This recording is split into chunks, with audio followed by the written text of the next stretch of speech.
Hi. I watched a late movie on Friday night. I went to my local library where I borrow my films, and I planned to see A Quiet Place, but their copy was out, so I had to settle for The Strangers Pray at Night. It's a sequel to a film released in 2008, The Strangers, which is one of the scariest films I've ever seen. It's a very simple idea about a couple who've come home very late at night. They don't immediately go to bed because they've been arguing about something earlier in the day and there's still a lot of tension in the air. But while they're up in their houses in the middle of nowhere, they find themselves being menaced by three mysterious masked individuals in an increasingly terrifying game of cat and mouse.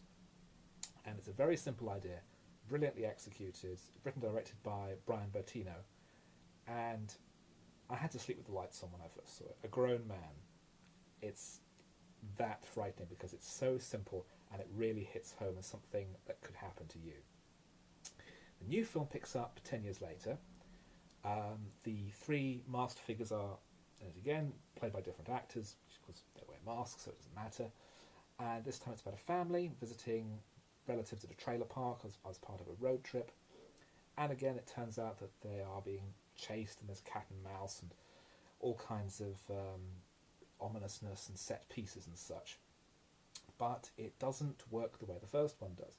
The first is a very clean, simple, elegant construction.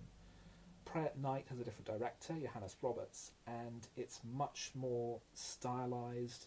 There's lots of use of 80s pop music, which is a very deliberate stylistic choice. It doesn't feel like it flows naturally out of scenes.